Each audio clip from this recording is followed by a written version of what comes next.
नमस्कार, मैं हूं निकिता और आप देख रहे हैं सत्य हिंदी।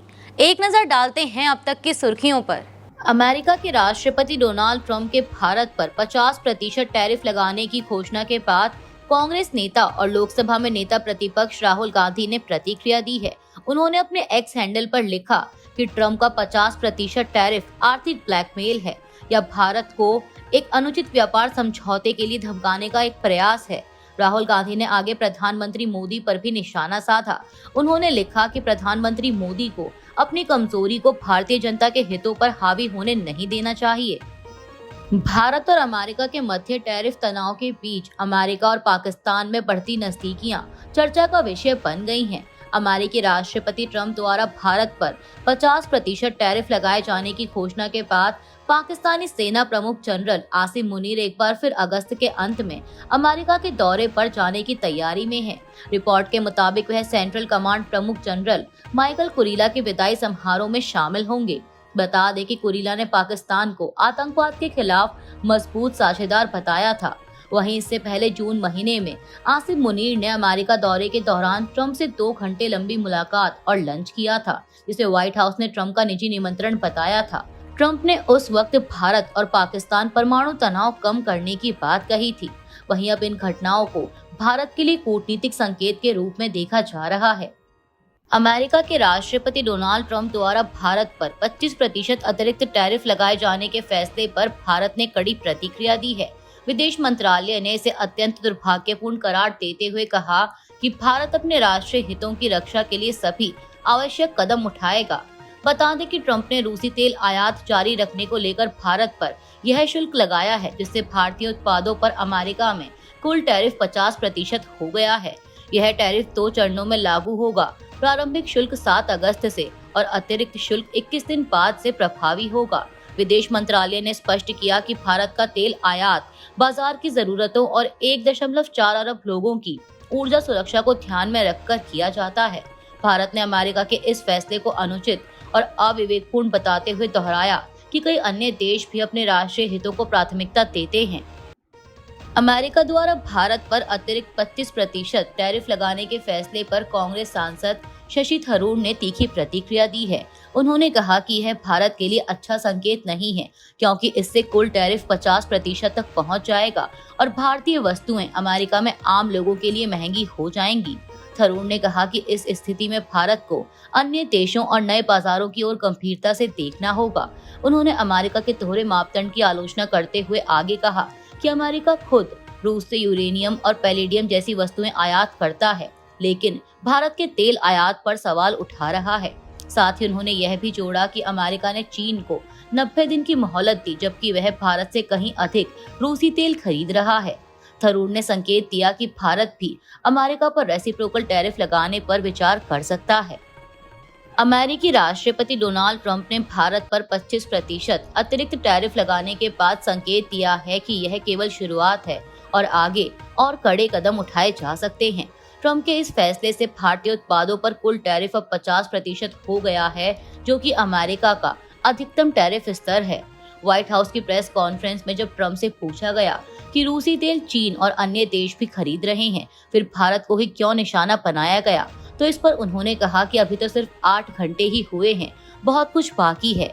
उन्होंने अतिरिक्त प्रतिबंधों की भी संभावना जताई। वहीं ट्रंप ने चीन पर टैरिफ लगाने के सवाल पर कहा कि यह इस बात पर निर्भर करेगा कि अमेरिका आगे क्या कदम उठाता है। बता दें कि इससे पहले अमेरिका ब्राजील पर भी 50% टैरिफ लगा चुका है।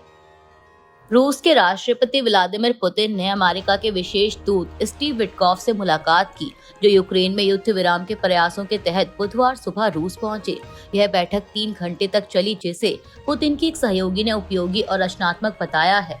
रॉयटर्स की एक रिपोर्ट के अनुसार क्रेमलिन के विदेश नीति सलाहकार यूरी उशाकोव ने बताया कि इस बैठक में रूस और अमेरिका के बीच रणनीतिक सहयोग की संभावनाओं पर चर्चा हुई। यह वार्ता ऐसे समय पर हुई है जब अमेरिका ने यूक्रेन युद्ध संघर्ष विराम पर रूस की सहमति के लिए शुक्रवार की डेडलाइन तय की है। अमेरिकी राष्ट्रपति ट्रंप पहले ही चेतावनी दे चुके हैं कि अगर रूस ने युद्ध समाप्ति की दिशा में ठोस कदम नहीं उठाए तो उस पर कड़े प्रतिबंध लगाए जाएंगे। साथ ही रूस के साथ व्यापार करने वाले देशों पर भी दंडात्मक कार्रवाई हो सकती है। अमेरिका के राष्ट्रपति डोनाल्ड ट्रंप ने कहा है कि रूस के राष्ट्रपति व्लादिमीर पुतिन से यूक्रेन में युद्ध विराम को लेकर उनकी जल्द मुलाकात होने की पूरी संभावना है। बता दें कि बुधवार को ट्रंप के विशेष दूत स्टीव विटकॉफ की मॉस्को में राष्ट्रपति पुतिन से मुलाकात के बाद यह बयान आया है। उत्तराखंड के उत्तरकाशी जिले के धराली क्षेत्र में मंगलवार को बादल फटने की घटना में अब तक 5 लोगों की मौत हो चुकी है। राहत एवं बचाव कार्य लगातार जारी है। एसडीआरएफ के आईजी अरुण मोहन जोशी ने जानकारी दी कि बुधवार को मलबे से एक और शव बरामद किया गया। घटनास्थल पर पुलिस प्रशासन, एनडीआरएफ, एसडीआरएफ, आईटीबीपी और सेना की टीमें मिलकर राहत कार्य में जुटी हुई हैं। जोशी ने बताया कि यदि अत्याधुनिक औजारों के साथ हमारी टीम आज हर्षिल तक पहुंचती है तो बचाव कार्य की रफ्तार तेज हो जाएगी। सड़क मार्ग बाधित होने के कारण उपकरणों को हवाई मार्ग से पहुंचाने की कोशिश की जा रही है। उन्होंने यह भी बताया कि इलाके में लगभग 400 यात्री फंसे हुए हैं जिन्हें एयरलिफ्ट कर सुरक्षित स्थानों तक पहुंचाया जाएगा। उन्होंने कहा कि राहत कार्य युद्ध स्तर पर चलाया जा रहा है। जम्मू कश्मीर गृह विभाग ने कल बुधवार 6 अगस्त को एक बड़ा कदम उठाते हुए 25 पुस्तकों को जब्त घोषित किया है। इनमें एजी नूरानी, अरुंधति रॉय, सुमंत्र बोस, आयशा जलाल और स्टीफन पी कोहेन जैसे प्रमुख लेखकों की किताबें शामिल हैं।